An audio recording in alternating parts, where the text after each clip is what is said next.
I remember the exact moment I realized my life was never going to be the same. It was a late Saturday afternoon, and I was sitting at the kitchen table, flipping through the mail like I had done for 2 decades of my married life.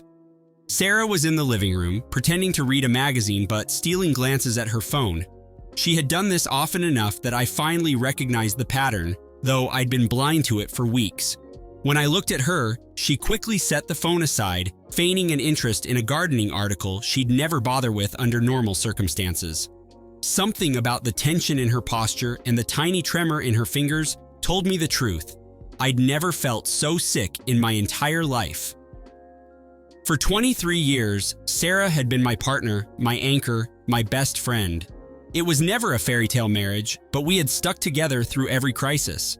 We had raised 2 children, cared for her elderly father, and mourned when my mother passed away. Our connection ran so deep that I assumed it could withstand any force from the outside world. But that was before I noticed the glimmer in her eyes and the secrecy wrapped around her every move. My suspicion began as a single thread of doubt, something I brushed away as paranoia, but it rapidly grew into a thick rope that felt like it was strangling me. That day, I decided to confront her, even if it meant tearing apart the world I'd painstakingly built around our marriage. I couldn't tolerate the nagging feeling that my trust was unraveling by the second. That confrontation, although it only scratched the surface, set in motion the series of events that would change everything. I asked her directly, "Sarah, is there something you need to tell me?" My voice shook. I could see her flinch. She looked at me with wide eyes that brimmed with fear, as if she'd hoped I'd never dare to question her. Her denial was immediate, but unconvincing. She stammered something about feeling tired and overworked, dismissing my concerns with a shrug. But I couldn't let it go. After all, we had promised each other years ago to never let misunderstandings fester. The look she gave me, however, was so empty that it nearly broke my heart. I realized then that our marriage was on the brink of a precipice, and if I didn't act, it would tumble over, lost forever. I spent the rest of that night wrestling with my suspicions. Sleep came in fitful bursts, haunted by images of Sarah laughing with someone else, whispering secrets I believed were meant for me.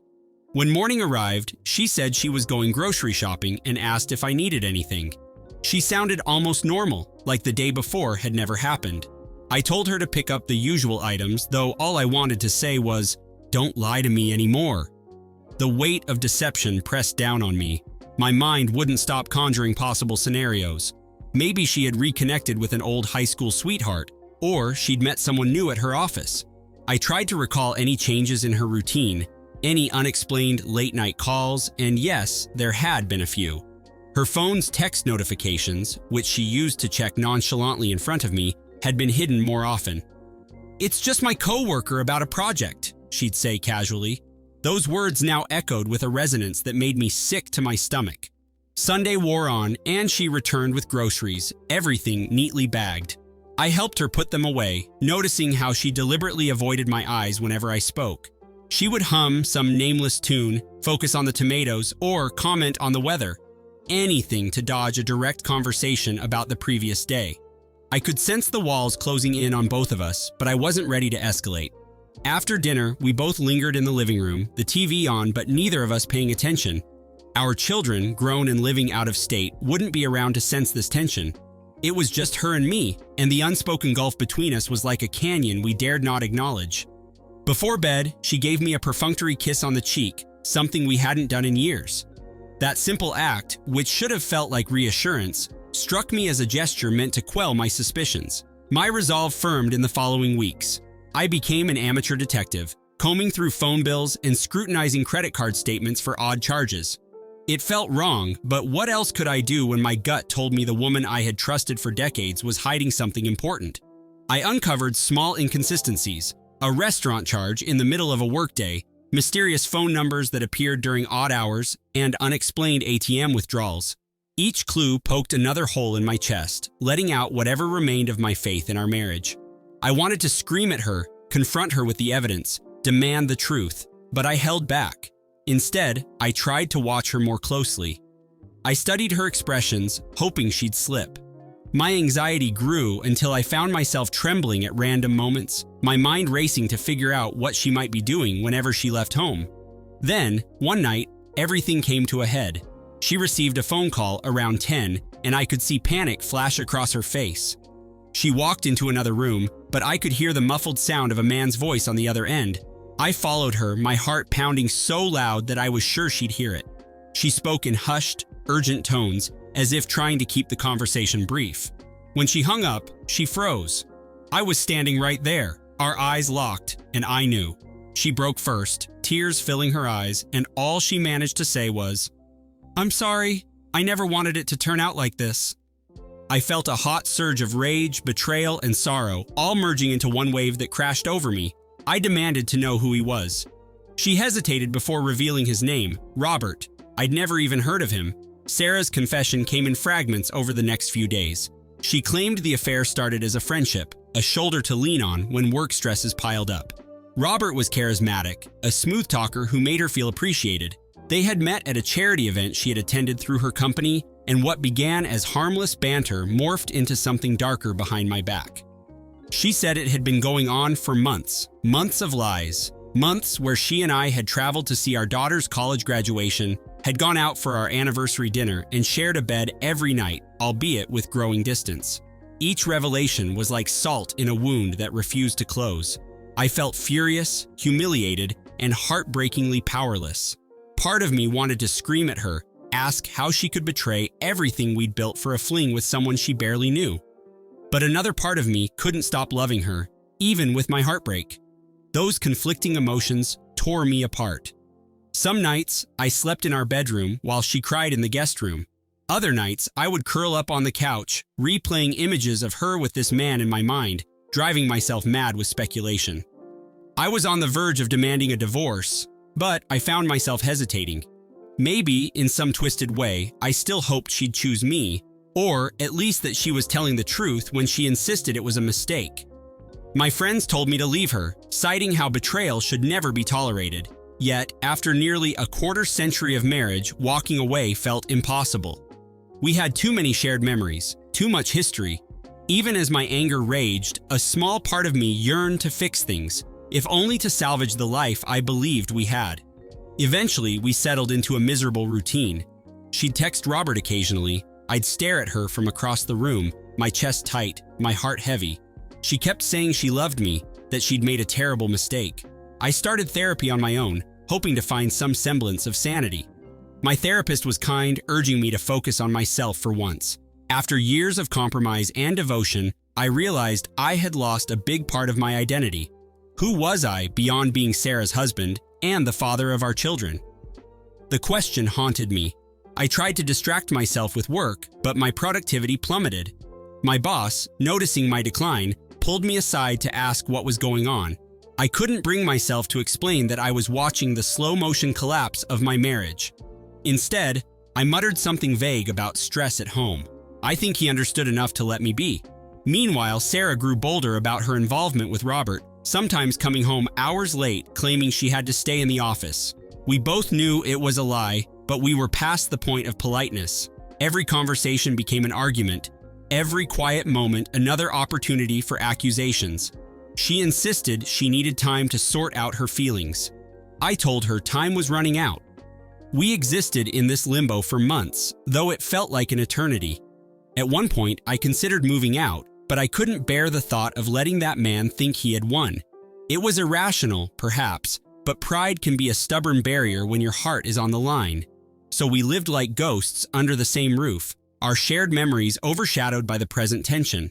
I didn't discover she had moved in with him until one of our neighbors spotted her car parked at an apartment complex across town. Furious, I confronted her. She confessed that she'd been spending weekends there. She insisted the arrangement was temporary, that she needed space, but the meaning was clear. She'd chosen him over me. With grim finality, I asked her if she wanted a divorce.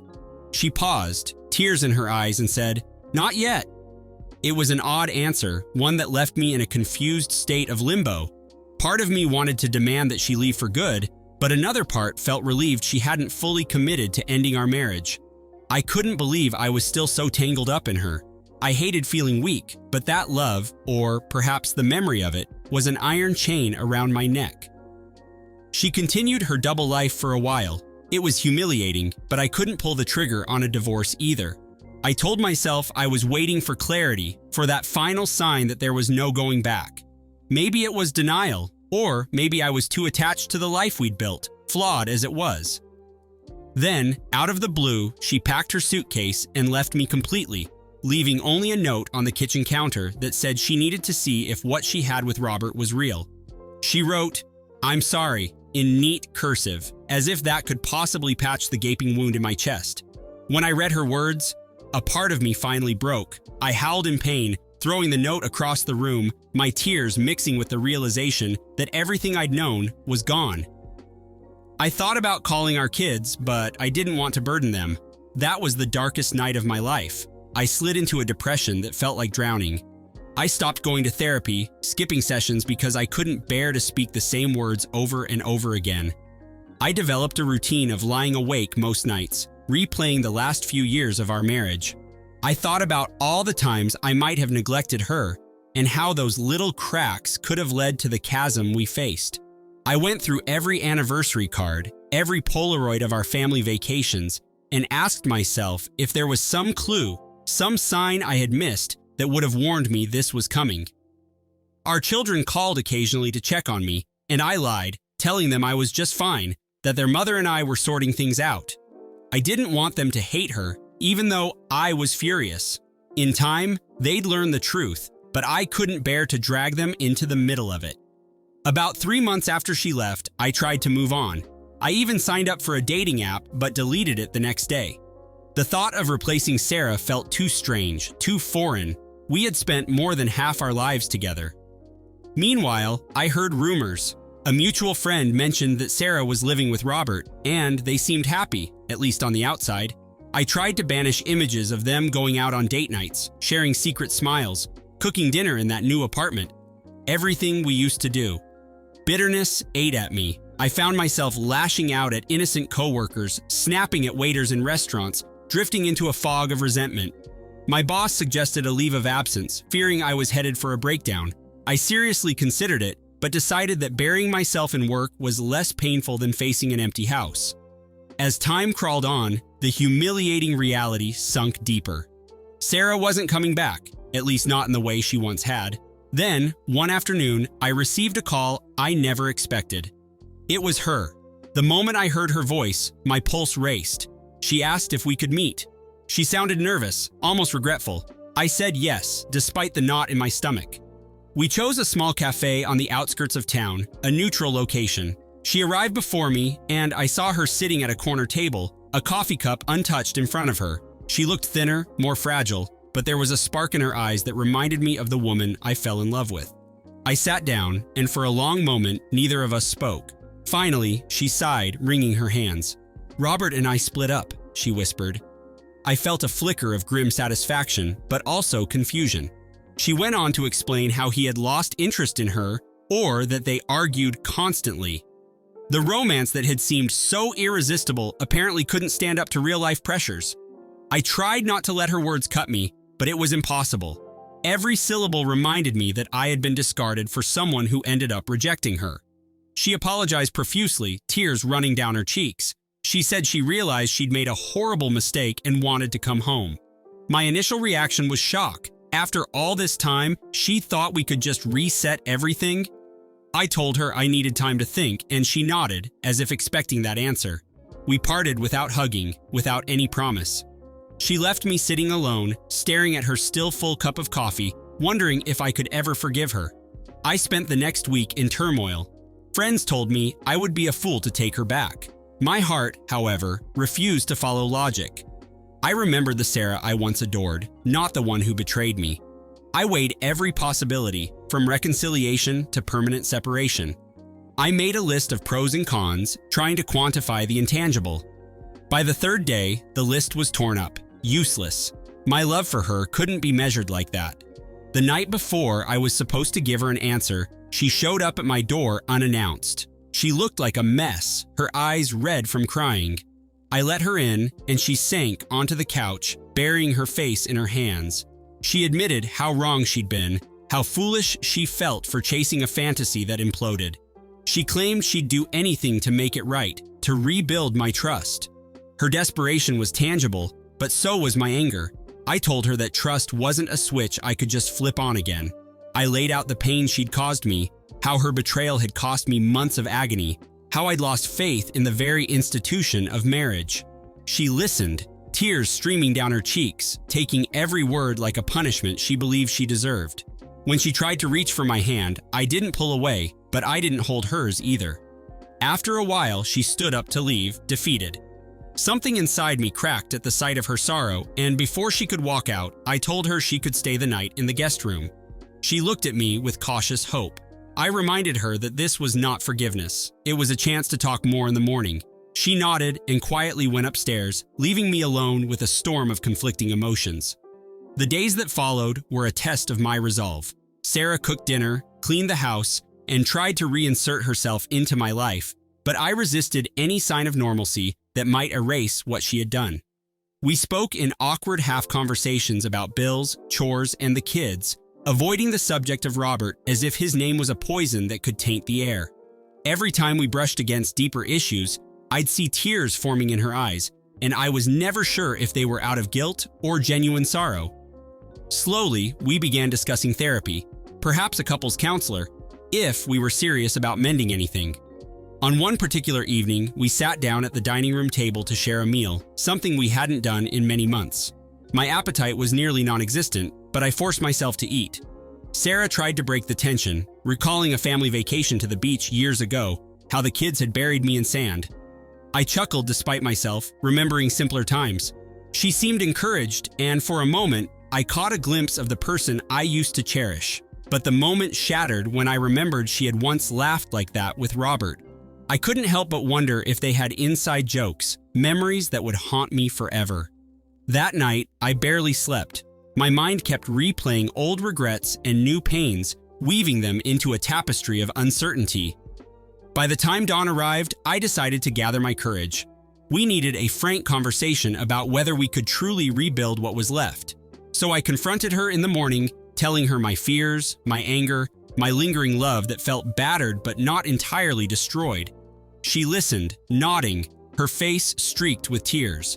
Then she did something unexpected. She told me I was free to leave, that she wouldn't blame me if I wanted a divorce, that she deserved every consequence. Something about her willingness to let me go gave me pause. Over the next several days, we began a cautious dance around each other's vulnerabilities. We decided that if we were to attempt reconciliation, it had to be on new terms. We planned to see a marriage counselor together, something we had never done in all our years. On the morning of our first session, I felt an odd mix of dread and anticipation, as if we were heading to a surgery that might save our relationship or confirm it was terminal. Sarah wore a modest blouse and minimal makeup, looking more like the woman I married than the one who left me. In the counselor's office, we sat on a plush couch, separated by a few inches that felt like miles. We each poured out our grievances, resentments, and buried hopes. Sarah admitted she had been starved for attention, feeling that I had taken her for granted. I admitted I had let routine take precedence over romance. She apologized for her affair, calling it the biggest mistake of her life. I found myself fighting back tears as I described the betrayal, how it wounded not just my heart, but my sense of identity. The counselor guided us carefully, helping us articulate emotions that had been trapped behind pride and pain. We left the session drained, yet slightly hopeful.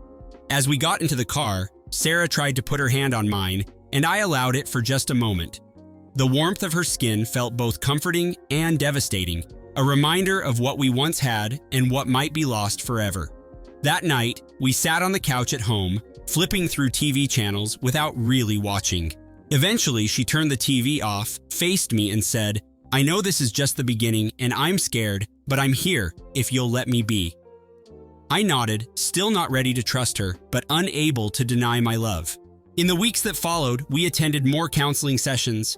We tackled our communication issues, uncovering layers of resentments accumulated over the years. Sarah tried to explain her mindset during the affair. She felt I had drifted away, that we were living parallel lives under the same roof. Robert's attention made her feel visible. While I understood the logic, it didn't erase the sting of betrayal. Still, I found myself softening, wanting to believe she was genuinely remorseful. She began to open up about the guilt she carried, how it gnawed at her every time she saw me. She mentioned nightmares, her mind punishing her with images of me discovering her and Robert in bed. I listened, torn between wanting to console her and wanting to remind her that she had done this to us. There were times I felt a surge of anger and lashed out with vicious words, telling her she didn't deserve my sympathy. Yet, she never fought back. She just nodded, accepting that she was the villain in our story. A part of me admired her willingness to take responsibility, even as another part raged at the damage done. Eventually, I noticed changes in our interactions. She started calling me during the day just to check in, something she hadn't done in years. She deleted Robert's contact information in front of me, though I suspected she had done so months earlier. She admitted he had tried to reach out, but she refused to respond. Each small gesture was a brick laid on the shaky foundation of our new beginning. Did I fully trust her? No, but I started believing that if two people were willing to fight for something, even something battered, there was a chance to salvage it. The journey was fraught with doubt, but it also held a strange sense of promise. Our progress was not linear. On a few occasions, we argued so ferociously that I nearly walked out. One night, I hurled accusations at her, questioning whether she secretly missed Robert. She fired back, demanding to know if I'd ever truly forgive her or if I'd hold this over her head forever. We ended up in separate rooms, fuming. But then, the next day, one of us would apologize or suggest we revisit the topic in counseling, and we'd inch forward again. The repeated cycle of conflict and resolution was exhausting, but it also revealed how desperately we both wanted to repair what was broken. Our children eventually learned about the affair in broad strokes, and that was its own nightmare. They were furious at her, disappointed, and uncertain how to treat me. I asked them not to shun their mother, emphasizing that we were trying to rebuild. We arranged a family meeting through video call where Sarah apologized to them, tears streaming down her face. Our daughter was openly angry, while our son was quieter but equally hurt. They needed time to process, just as I did. After that conversation, Sarah locked herself in the bathroom to cry, and I found myself comforting her, despite my own wounds. As odd as it sounded, that moment highlighted our tangled emotions. I was her victim, her husband, and her comforter all at once. Life continued in this uneasy balance. Work was still a place of refuge for me, though I could focus a bit better now that Sarah and I were making progress. We kept going to counseling, discovering that beneath the betrayal was a marriage that had been dying of neglect. If we were to have a future, we needed to nurture it in ways we hadn't done for years. Slowly, we began sharing small joys again, watching a comedy together or cooking side by side. It felt fragile, like a second chance that could shatter at the slightest misstep. One afternoon, after a particularly revealing counseling session, Sarah and I decided to revisit the restaurant where we'd celebrated our 10th anniversary. We hadn't been there in ages, and the place hadn't changed much. Same candlelit booths, same romantic ambiance. It brought back memories of a time when we'd been closer, more in love. Over dinner, we spoke honestly about how we felt. She acknowledged that nothing could justify her betrayal, but she hoped we could embrace this new chapter with open eyes. I admitted I was still scared, fearful that she might hurt me again, or that I wouldn't be able to let go of my anger. Yet, in that gentle glow of candlelight, I found a rare sense of peace. I realized that I wanted to move forward, even if the path was uncertain. We left the restaurant hand in hand, a simple gesture that felt monumental. That night, back at home, we found ourselves in each other's arms for the first time since she'd left. It was hesitant, filled with unspoken questions, but also with a tenderness that reminded me of our early years. In the morning, I woke up before her and watched her sleep, remembering all the mornings I had taken for granted. She stirred and saw me, offering a tentative smile. There, in the quiet dawn light, we silently acknowledged that we were still here, still fighting. Every so often, I'd find myself replaying the worst moments of our ordeal, but the difference now was that she was willing to talk about it.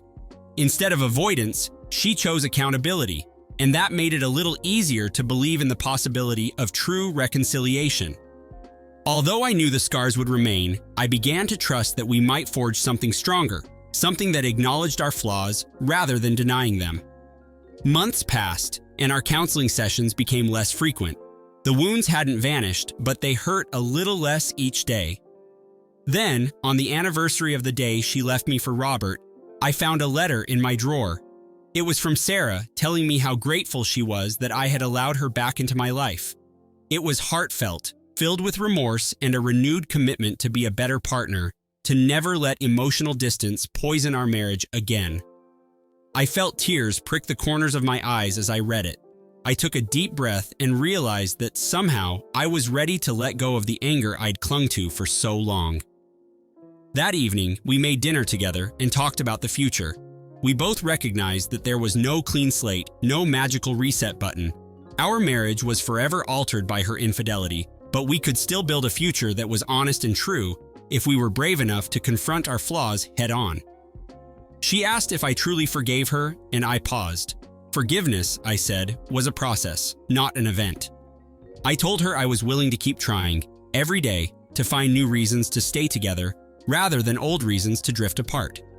Her eyes filled with tears, and this time, they were tears of hope. We stood there, two imperfect people, bound by years of shared history and a determination to learn from our mistakes. For the first time in a long while, I felt like we were on the same page. Life would never be a fairy tale again, and I understood that the ghosts of our past could surface at any time. But as I watched her set the table, humming softly, I realized that perhaps unpredictability was part of the journey. Maybe the end of one story was the beginning of another, and we had chosen to write it together, one uncertain page at a time. In the months that followed, however, a subtle tension lingered. We tried to act like everything was on the mend, but sometimes I'd catch Sarah staring off into the distance, a haunted expression in her eyes. At first, I assumed she was just reliving her guilt, but then the phone call started. Late at night, the house phone would ring, and whenever I answered, there would be silence. Sarah would grow agitated, insisting it was probably a wrong number. I grew suspicious but said nothing, not wanting to spark another argument. One evening, I picked up the call, only to hear someone breathing on the other end before disconnecting. My heart pounded. Could it be Robert, trying to wedge himself back into our lives? Sarah denied any knowledge, but her restless demeanor told me she was holding something back. I confronted her, urging her to be honest.